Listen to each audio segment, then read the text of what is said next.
안녕하십니까? 하루 20분 공동체 교회 증언 읽기 시간입니다.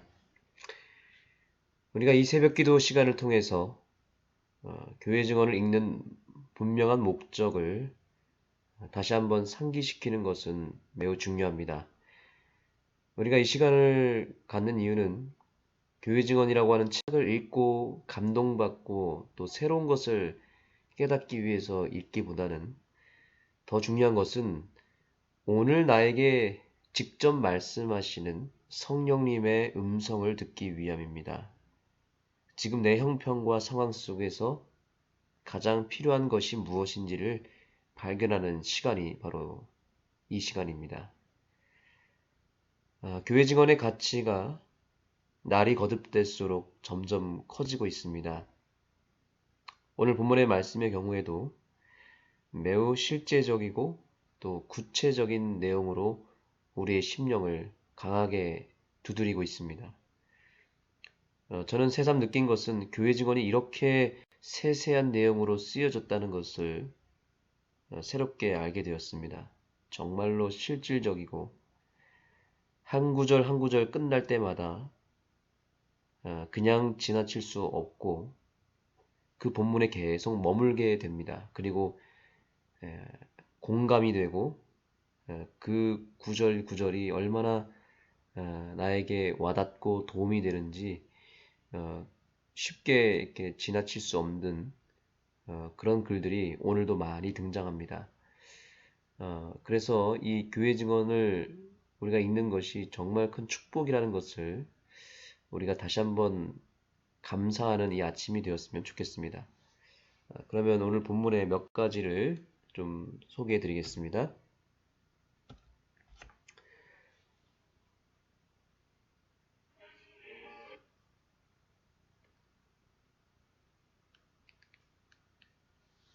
자, 교회 증언 1권 110페이지입니다.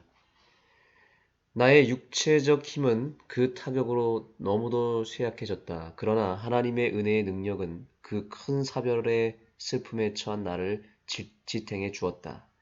남편이 마지막 숨을 거두는 것을 보았을 때 나는 예수님이 나의 생애에 이전 어느 때보다 더 귀중한 분임을 느꼈다. 오늘 본문에 나타난 전반부에는 엘렌 여사가 남편과 사별한 슬픔을 어떻게 이겨냈는지를 발견하게 됩니다. 남편을 잃은 것은 인생에서 가장 큰 슬픔과 위기이죠. 우리는 그러한 위기를 생애 중기 가운데 몇 번씩 겪게 됩니다. 아주 감당할 수 없는 엄청난 시련이죠. 제가 교회에서나 또 우리 가족 가운데서 남편을 잃은 분들을 종종 볼 때마다 참 가슴이 아팠던 것은 남편을 잃고 나서 혹은 사랑하는 아내를 잃고 나서 그 엄청난 그 고통과 그 슬픔의 터널 속에 정말 오랫동안 머물고 그곳에서 빠져나오지 못하고 정말 오랫동안 슬픔에 잠기는 경우를 보게 되었습니다. 그것이 심할 때는 우울증까지 가는 경우도 있었는데요.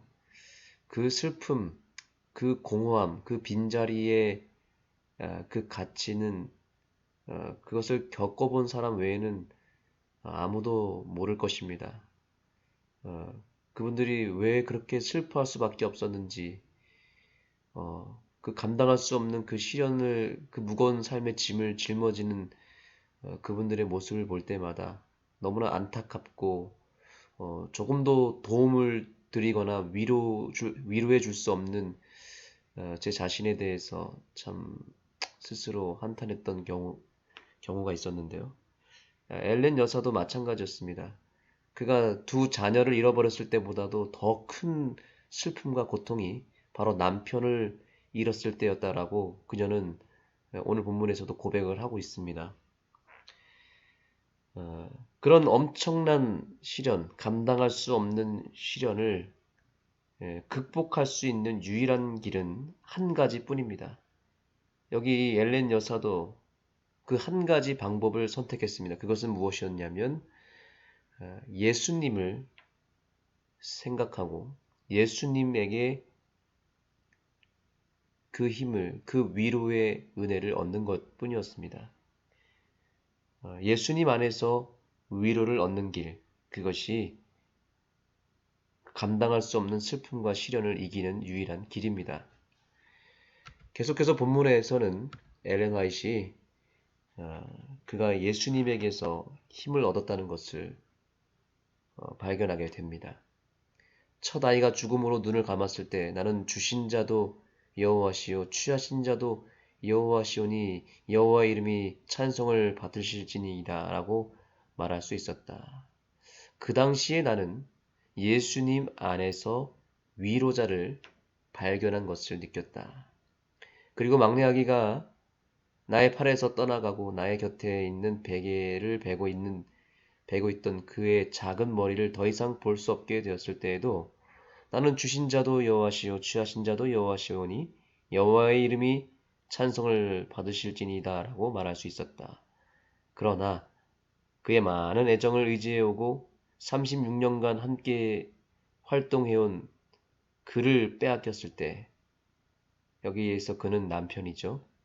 나는 두 손을 그의 눈 위에 얹고 나의 보배를 부활의 아침까지 주님께 의탁합니다 라고 말하게 되었다. 이건 엄청난 믿음입니다.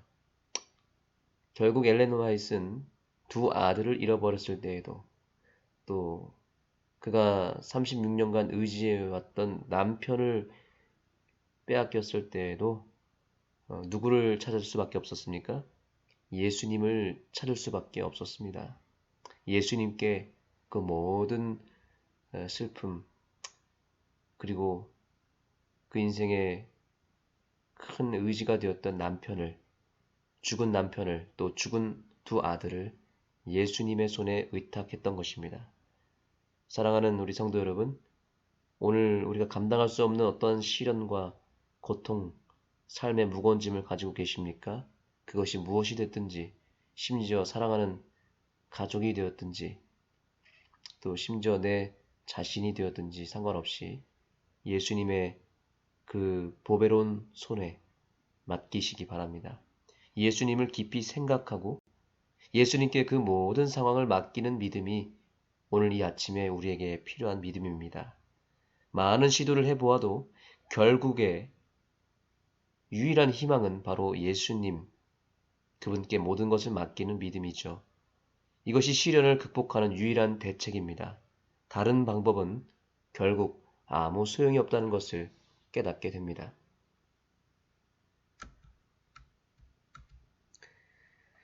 나는 상실의 슬픔을 강하게 느꼈으나 쓸데없는 슬픔에 잠기지는 않았다. 그렇게 할지라도 죽은 자를 살아나게 할 수는 없었을 것이었다. 만일 내가 그렇게 할 수 있을지라도 그를 평화롭게 잠든 상태에서 일으켜 다시 생애의 투쟁에 몰두하게 할 만큼 나는 이기적인 사람은 아니다. 이 구절도 굉장히 의미심장하고 참으로 대단한 글입니다. 예수님께서 우리에게 염려하지 말아야 하는 이유를 이렇게 말씀하셨습니다. 우리가 염려한다고 그 염려가 줄어들거나 해결되지 않기 때문에 염려하지 말라고 하셨죠. 슬픔도 마찬가지입니다.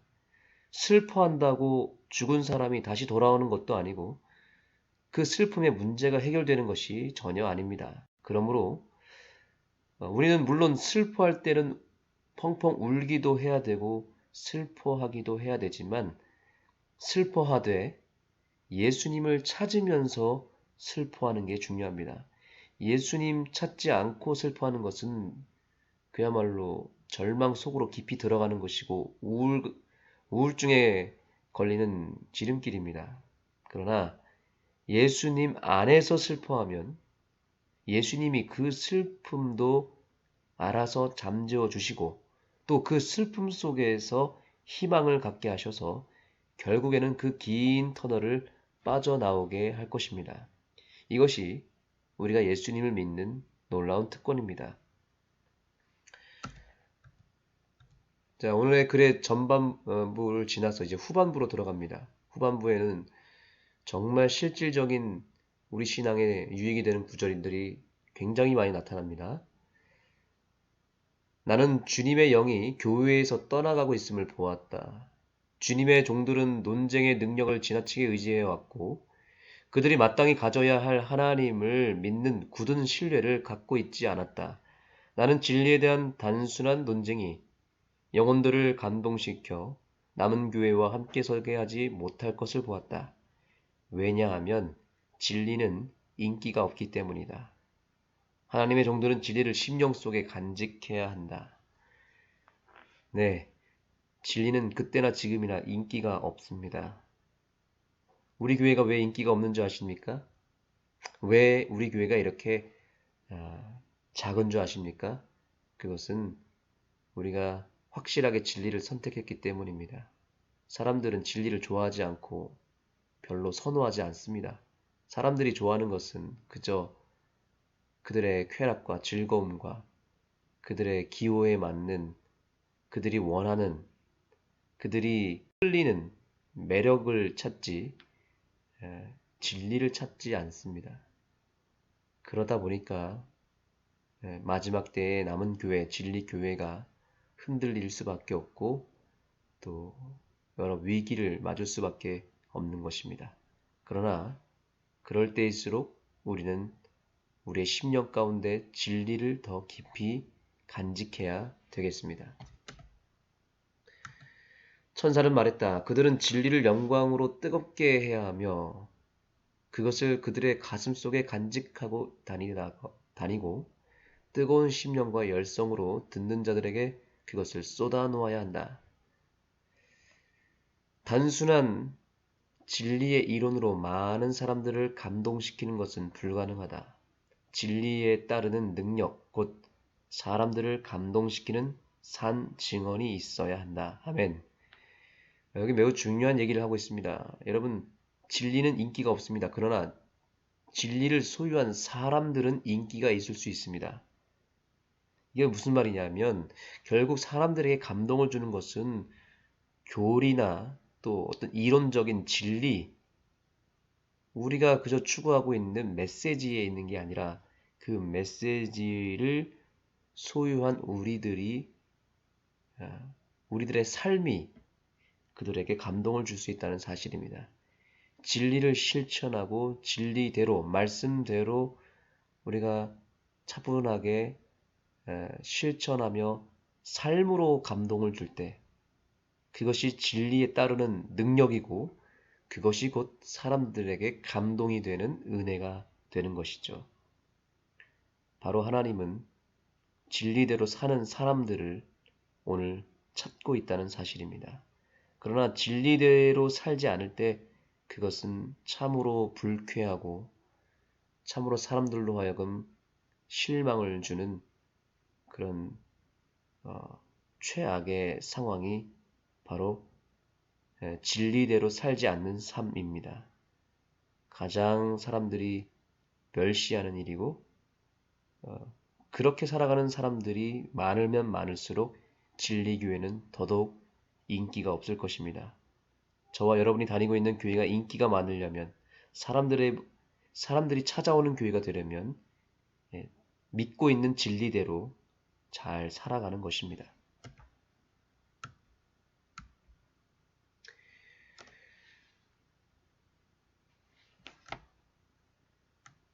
하나님께서는 사람이 솔직하고 정직하고 가식이 없고 온유하고 겸손하고 단순해지도록 계획하셨다. 이것이 하늘의 원칙이며 하나님께서 정하신 바이다. 이렇게 잘 살아야 되는데 문제는 우리가 변질된 게 문제입니다. 가련하고 연약한 사람은 무엇인가 다른 것, 곧 자신의 길을 따라 자기 자신의 이익만을 주의 깊게 따르는 길을 구해왔다. 사람들이 다 이기적으로 바뀌었고 자기 자신만 생각한다는 거죠.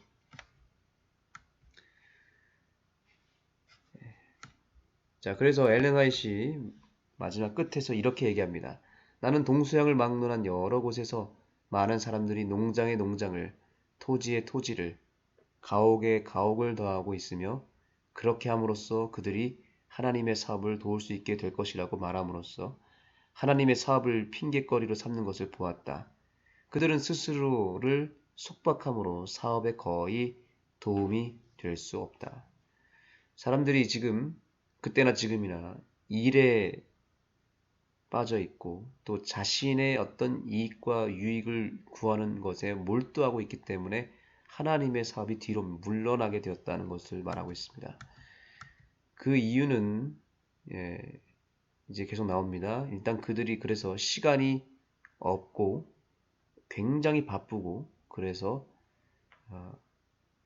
하나님의 일에 관심을 가질 수 없이 겨우겨우 교회만 나올 수밖에 없는 그런 상황이 되어버렸다는 것입니다.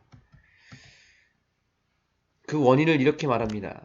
일할 수 있는 그들의 시간은 곧 지나갈 것이다. 그들의 행위는 자아가 그들의 우상인 것과 그들이 거기에 희생 제물을 드리고 있음을 보여준다.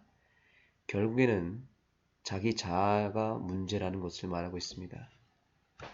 그래서 이렇게 말합니다. 자아가 먼저 충족되어야 한다. 자아가 주된 대상이므로 모든 것이 거기에 머리를 숙이지 않으면 안 된다. 나는 교회가 자아 부정과 희생의 정신을 거의 잃고 있는 것과 자아와 자기의 유익을 첫째로 삼고 있으며 하나님의 사업을 위하여 할 수 있다고 생각하는 것은 할 수 없다고 생각하는 것은 하지 않는 것을 보았다. 결국에는 우리의 자아가 가장 큰 걸림돌이고 방해물입니다. 그래서 내 자아가 허락되는 것만 하고 내 자아가 허락되지 않는 것은 하지 않고 있습니다.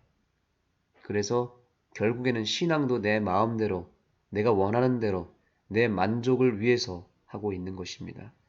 그래서 교회가 힘을 잃어가고 하나님의 그 거룩함이 더 이상 이 세상에 효력을 발휘하지 못하고 있습니다. 사랑하는 성도 여러분, 거두절미하고 오늘 결론적으로 우리가 이 새벽 기도를 통해서 내 자아를 철저하게 십자가에 못 박고 내 자아가 차지했던 모든 자리에 예수님이 그 자리를 차지하시도록 내 마음의 자리를 내어 드리시지 않겠습니까? 내 자아가 대신하여 예수님이 대신하게 되면 우리는 하나님께 쓰임받는 도구가 될 것입니다. 그러나 예수님이 내 마음속에 거하지 못하고 내 자아가 그 예수님의 자리를 밀어내어서 내 인생의 중심에 내 자아가 있다면 우리는 가장 큰 걸림돌, 교회에서 가장 큰 문제거리가 될 것입니다. 성도 여러분, 오늘 이 시간을 통해서 우리의 모든 것들을 주님께 내어 맡기고 심지어 내 자아까지도 드릴 수 있는 믿음이 있게 되기를 소망합니다. 기도하시겠습니다. 하나님, 오늘 교회 직원의 말씀들을 읽어나갈 때 하나님의 음성을 듣게 하여 주시고 또한 무엇보다 우리의 자아를 철저하게 내려놓고 예수님을 우리의 마음 가운데 온전히 모실 수 있도록 도와주시옵소서. 감당할 수 없는 삶의 모든 짐을 주님께 맡길 수 있도록 도와주시옵소서. 예수님의 이름으로 기도드립니다. 아멘.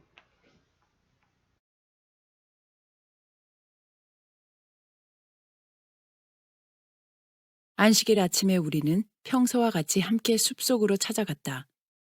나의 남편은 세 차례에 걸쳐 가장 열렬하게 기도했다. 그의 기도는 응답되었고 평안과 빛이 우리의 마음에 깃들었다. 그는 주님을 찬양하고 이렇게 말했다. 이제 나는 모든 것을 주님께 맡깁니다. 나는 즐거운 하늘의 평안을 느끼며 주님께서 우리가 해야 할 의무를 보여주실 것이라는 보증을 느낍니다. 왜냐하면 우리가 그분의 뜻을 행하고자 열망하고 있기 때문입니다. 그는 나와 함께 성전에 가서 찬미와 기도로 예배를 시작했다. 그것이 그가 강단에서 나의 곁에 선 마지막 시간이었다. 그 다음 월요일에 그는 심한 한기가 들었다. 그 이튿날은 나 역시 그렇게 되었다. 우리는 치료를 받기 위하여 함께 요양원으로 옮겨졌다. 금요일에 나의 병세는 훨씬 좋아졌다. 그때 의사가 나의 남편이 잠들 것 같으며 상태가 위독하다고 알려주었다. 나는 즉시 그의 병실로 갔다. 그의 얼굴을 보는 순간 나는 그가 죽어가고 있음을 알았다.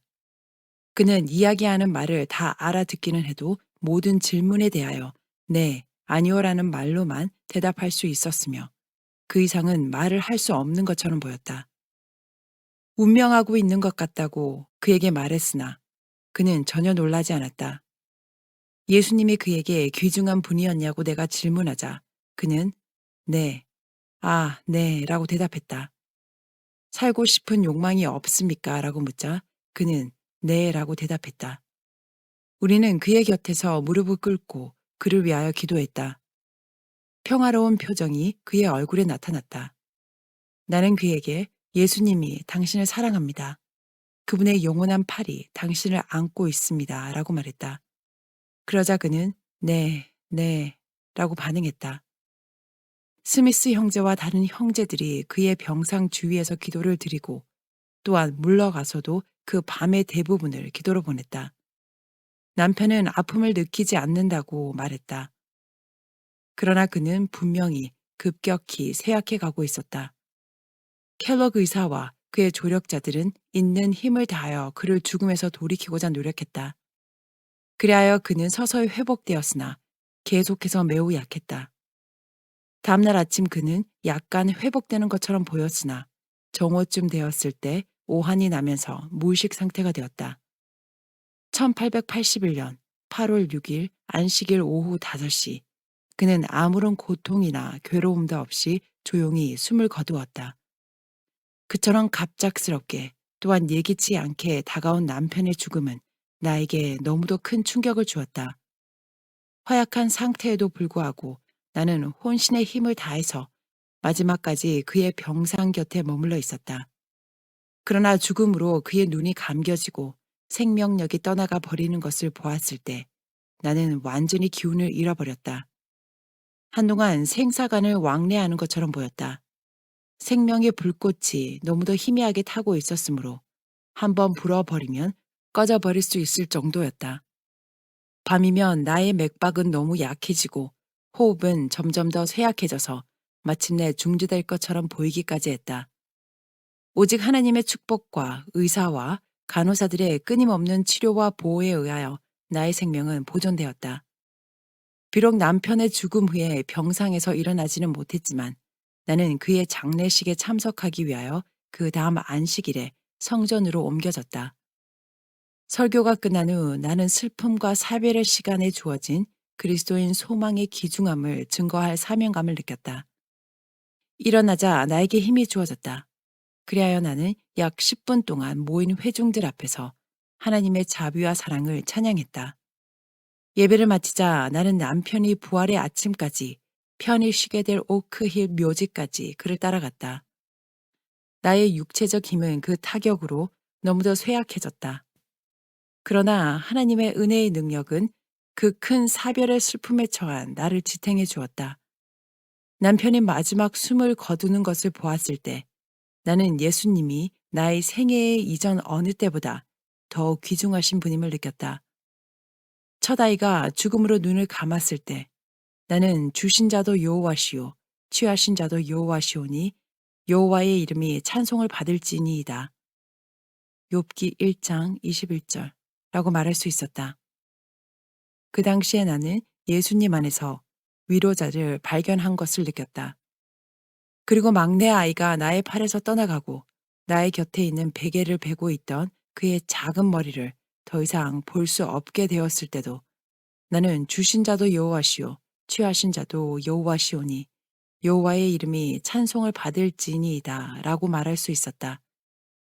그러나 그의 많은 애정을 의지해오고 36년간 함께 활동해온 그를 빼앗겼을 때 나는 두 손을 그의 눈 위에 얹고 나의 보배를 부활의 아침까지 주님께 의탁합니다 라고 말하게 되었다. 그가 죽은 것을 보고 많은 친구들이 나를 위로하는 것을 보았을 때 나는 십자가상에 달려 계신 예수님의 죽음과 얼마나 대조적인가 라고 생각했다. 너무나 뚜렷한 대조가 아닌가. 그분께서 고통을 당하고 계시는 동안 욕하는 자들은 그분을 조롱하고 비웃었다. 그러나 그분께서 돌아가셨다. 그분께서는 무덤을 밝혀주시고 희망의 빛으로 찬란하게 해주시고자 그곳을 통과하셨다. 그리하여 우리가 죽음이라는 사건 앞에서도 기쁨과 소망을 갖게 하고 우리의 친구들이 예수님 안에서 잠시 쉬게 될 때 그들을 다시 만나게 될 것이라고 말할 수 있게 해주었다. 때때로 나는 남편과 사별할 수 없을 것이라고 느꼈었다. 그러나 너희는 가만히 있어 내가 하나님 됨을 알지어다. 시편 46편 10절 라고 하신 말씀이 나의 마음에 새겨지는 것처럼 느껴졌다. 나의 상실의 슬픔을 강하게 느꼈으나 쓸데없는 슬픔에 잠기지는 않았다. 그렇게 할지라도 죽은 자를 살아나게 할 수는 없을 것이었다. 만일 내가 그렇게 할 수 있을지라도 그를 평화롭게 잠든 상태에서 일으켜 다시 생애의 투쟁에 몰두하게 할 만큼 나는 이기적인 사람이 아니다. 피곤에 지친 전사처럼 그는 잠자기 위하여 누워있다. 나는 그가 휴식을 취하고 있는 장소를 기쁜 마음으로 쳐다볼 것이다. 나와 나의 자녀들이 쓰러진 그를 자랑스럽게 기억할 수 있는 최선의 길은 그가 남겨놓은 사업을 맡아서 예수님의 능력으로 완성시키기 위하여 추진해 가는 것이다. 우리는 그에게 허락되었던 여러 해 동안의 유능한 활동을 감사해야 할 것이다. 그리하면 그를 위하여 또한 그리스도를 위하여 우리는 그의 죽음에서 결코 잊을 수 없는 교훈을 배우게 될 것이다. 우리는 이 사별의 슬픔을 살아있는 사람들에게 더욱 친절하고 온유하고 관대하고 참을성 있고 사려 깊게 해주는 기회로 삼아야 할 것이다. 나는 나의 구속주가 나와 함께 하실 것이라는 사실을 충분히 믿고 혼자서 평생 사업을 맡게 되었다. 우리가 잠깐 동안 전쟁을 치르게 될 것이다. 그리스도께서 오시면 이 투쟁의 장면은 곧 끝날 것이다. 그때 그리스도와 함께 일을 하여 그분의 왕국을 발전시키고자 행한 우리의 모든 노력이 끝나게 될 것이다. 전쟁에 앞장서서 밀려오는 악을 용감하게 저항하고 있던 어떤 사람들은 의무를 수행하는 중에 쓰러진다. 살아있는 사람들은 쓰러진 영웅들을 슬픈 마음으로 쳐다본다. 그러나 활동을 중단할 시간은 없다. 그들은 그 대열을 채우고 죽음으로 감각을 잃은 손에서 깃발을 쥐하여 새로워진 정력으로 그리스도의 진리와 영광을 옹호해야 한다. 과거에 결코 없었던 정도로 죄에 대하여, 흑암의 세력에 대하여 저항해야 한다. 시대는 현대 진리를 믿는 사람들에게서 정력적이요 적극적인 활동을 요구한다. 만일 우리 구주께서 오시는 시간을 기다리는 것이 너무 지루한 것처럼 보이고 고난으로 기가 꺾이고 수고에 지쳐버린 나머지 전쟁에서 명예롭게 물러나는 특권을 얻는 것이 너무도 초라하게 느껴진다면 우리는 세상에서 폭풍과 투쟁을 겪고 그리스도인의 품성을 완성하고 하나님 우리 아버지와 우리의 맏 형님이신 그리스도를 더욱 잘 알고 많은 영혼들을 그리스도께로 인도하는 주님의 사업을 하기 위하여 남아있다는 사실을 기억해야 하며 그 사실을 기억함으로 온갖 불평을 그쳐야 한다. 지혜 있는 자는 궁창의 빛과 같이 빛날 것이요 많은 사람들을 옳은 대로 돌아오게 한 자는 별과 같이 영원토록 비추리라. 다니엘서 12장 3절. 섹션 1. 교회에 대한 증언 15장. 내 아우를 지키는 자. 1855년 11월 20일. 기도하는 중에 주님의 영이 갑자기 힘있게 내게 임하셔서 나는 이상 가운데로 들어가게 되었다. 나는 주님의 영이 교회에서 떠나가고 있음을 보았다. 주님의 종들은 논쟁의 능력을 지나치게 의지해왔고 그들이 마땅히 가져야 할 하나님을 믿는 굳은 신뢰를 갖고 있지 않았다. 나는 진리에 대한 단순한 논쟁이 영혼들을 감동시켜 남은 교회와 함께 서게 하지 못할 것을 보았다.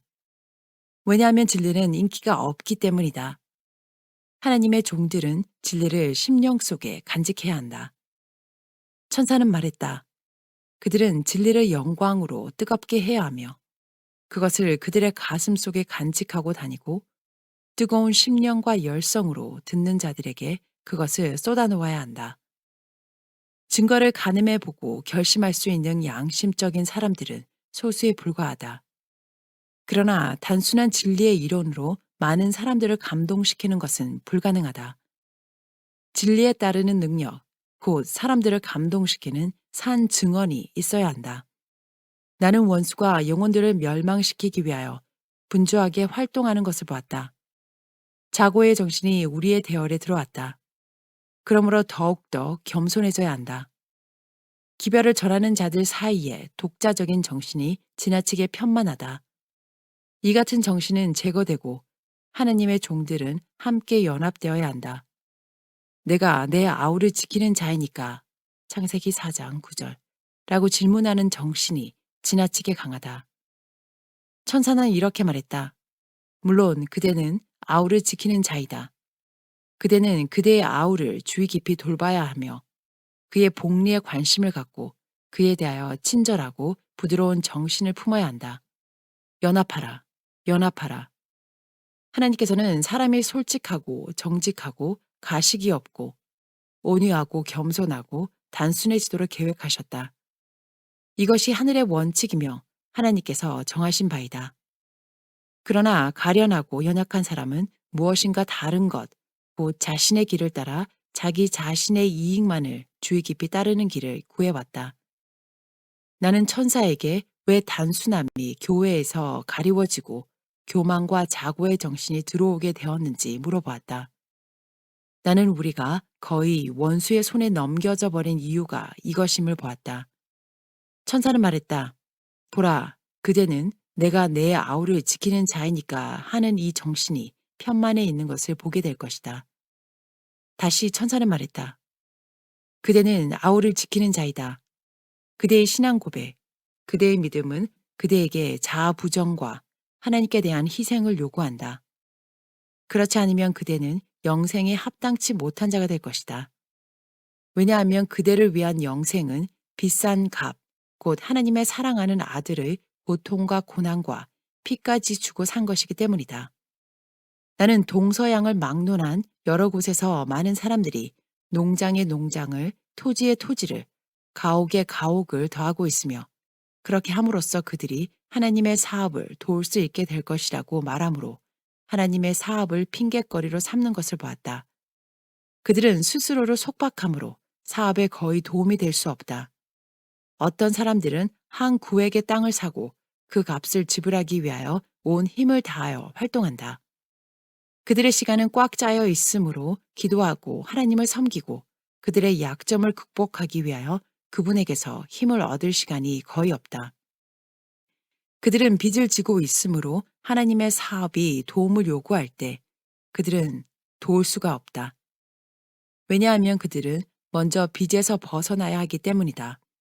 그러나 빚에서 벗어나자마자 그들은 이전보다 사업을 도와주는 일에서 더욱 멀어진다. 그들이 재산을 늘리는 일에 다시금 몰두하기 때문이다.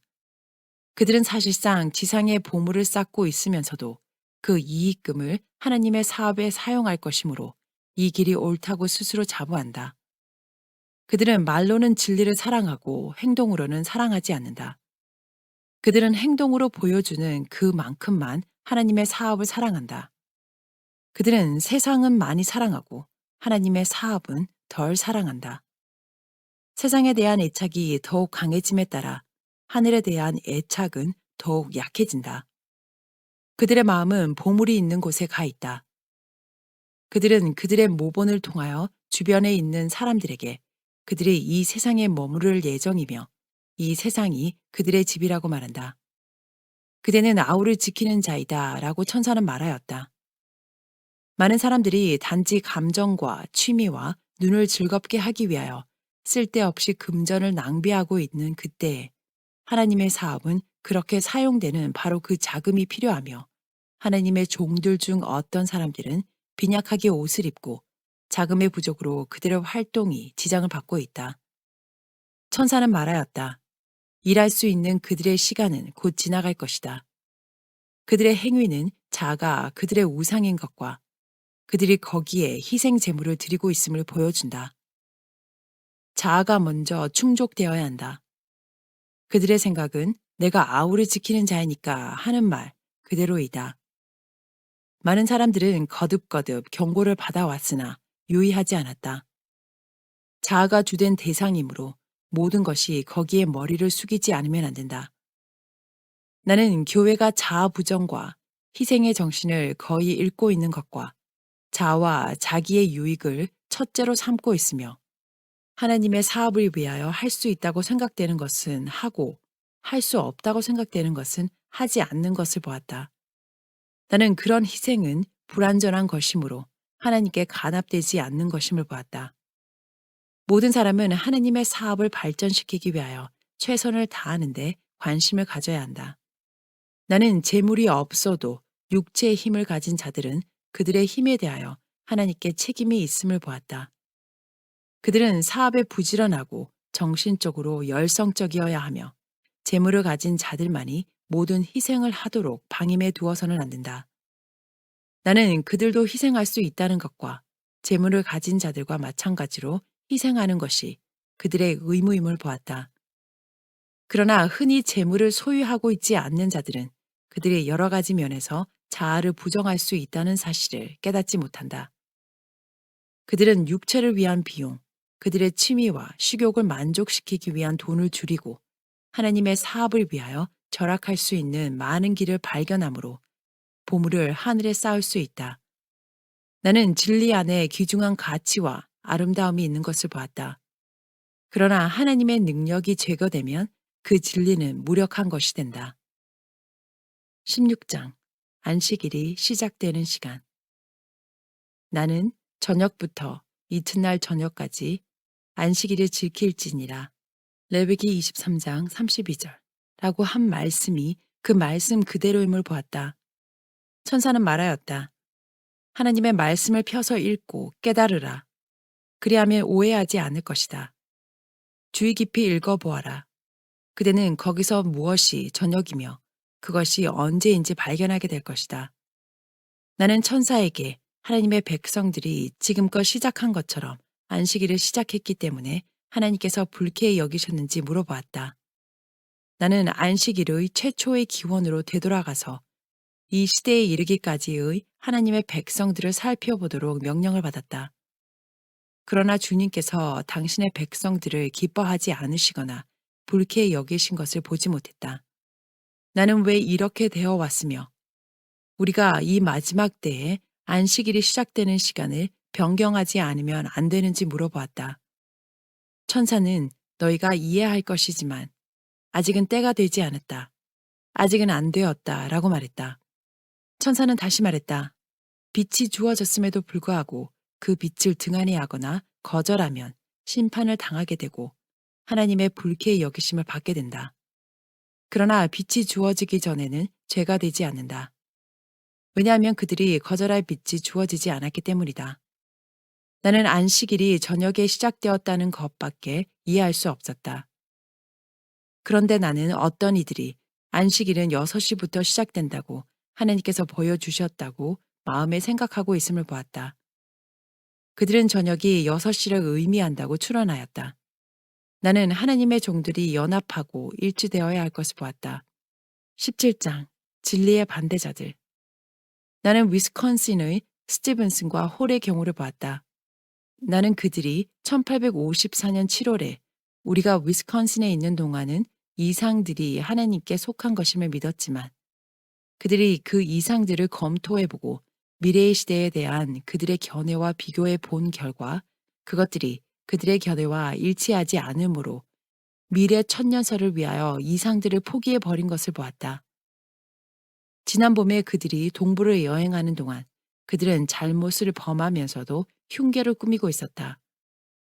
그들은 미래 천년설 때문에 실수를 범하였다. 그럼에도 불구하고 그들은 리뷰지를 해치기 위하여 어떤 일이라도 저지르고자 한다. 리뷰지를 돕는 친구들은 각성하여 하나님의 백성들을 기만에서 건져내기 위하여 할 수 있는 일을 다 해야 한다. 이 사람들은 거짓되고 타락한 사람들과 연합하고 있다. 그들에게는 그런 증거가 있다. 나의 남편에게 협조하고 연합했노라고 공언하면서도 그들, 특별히 스티븐스는 마치 독사처럼 그의 등을 물어뜯고 있었다. 그에게 대하여 말은 부드럽게 하지만 그들은 리뷰지와 그 경영자들을 반대하도록 위스콘신을 선동하고 있었다. 특별히 스티븐슨이 이 일에 있어서 적극적이었다. 그들의 목적은 리뷰지가 미래 천년설에 관한 이론을 출판하도록 하는 것이었고, 그렇지 않으면 그 영향력을 파괴해버리기 위한 것이었다. 나의 남편이 거리낌 없고 의심 없는 마음으로 그들의 질투심을 제거해버리고 그들에게 출판소의 일들을 솔직하게 공개함으로 그들을 도와줄 길을 모색하고자 했으나 그들은 오히려 잘못을 찾고 모든 것을 질투의 눈으로 보는데 민감했다. 내가 그들을 바라보자 천사는 말하였다.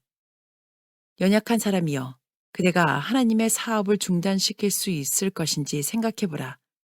연약한 사람이여, 하나님의 손가락이 한 번만 닿으면 그대를 거꾸로 뜰 수 있다. 그분께서는 잠시 동안만 그대들을 용납하실 것이다. 나는 재림 교리의 출발 당시와 그 시대 이전도 뒤돌아보라는 지시를 받았다. 나는 메신저파 혹은 신앙이라는 가면 아래 부패한 마음을 가진 자들로 이루어진 그런 단체가 자행해온 기만과 오해와 거짓에 필적할 만한 것이 없었음을 보게 되었다. 나는 그러한 사람들이 이 문제의 진상에 관한 증거를 가질 수 있는 것을 보았다. 하나님의 교회는 마치 세상에 그런 사람들이 없는 것처럼 똑바로 전진해 가야 한다. 나는 생애에 있어서 그리스도인이 아닌 자들에게 그들의 잘못을 보여주기 위하여 결정적 노력을 해야 할 것과 그들이 개혁을 하고자 하지 않을 것 같으면 하나님께서 기뻐하실 수 있는 깨끗하고 순결한 백성을 소유하시도록 귀중하고 거룩한 자들에게서 그들이 분리되어야 할 것을 보았다. 정결한 백성들과 부정한 백성들이 관계를 맺고 연합함으로 하나님께 욕을 돌리지 말라. 나는 어떤 사람들이 동부에서 서부로 오는 것을 보았다. 나는 동부에서 서부로 떠나는 사람들의 목적이 부를 획득하기 위한 것이 아니고 영혼들을 진리로 인도하기 위한 것이어야 함을 보았다. 천사는 말하였다. 그대들이 서부로 옮겨가는 것이 명예나 세상의 보물을 쌓기 위한 것이 아니고 진리의 표준을 고수하고 높이기 위한 것임을 그대들의 행동으로 보여주어야 한다. 나는 서부로 옮겨가는 사람들이 그들의 주님을 기다리고 있는 자들처럼 되어야 할 것을 보았다. 천사는 말하였다. 서부에 있는 사람들에게 하나의 산 모본이 되라. 그대들은 하나님의 특별한 백성이며 그대들에게는 특별한 사업, 곧 세상에 마지막 자비의 기별을 전해줄 사업이 있다는 것을 행동으로 보여주어야 한다. 그대들 주위에 있는 사람들에게 이 세상이 그대들의 본향이 아니라는 사실을 행동으로 보여주어야 한다. 나는 스스로를 얽어매어 놓은 자들이 원수의 사슬을 깨트리고 자유롭게 되어야 할 것을 보았다. 그대들은 보물을 땅에 쌓아두지 말고 하늘의 보물을 쌓고 있다는 사실을 생애로 보여주라. 하나님께서 그대들을 서부로 가도록 부르셨다면 그분은 그대들이 하기를 바라시는 한 사업, 곧 고상한 사업을 가지고 계신다. 그대들은 믿음과 경험을 통하여 사한 경험을 갖고 있지 않는 자들을 도와주어야 한다. 이처럼 초라하고 어두운 세상의 작은 것들의 매력을 느끼지 말고 하나님과 영광과 하늘을 바라보자.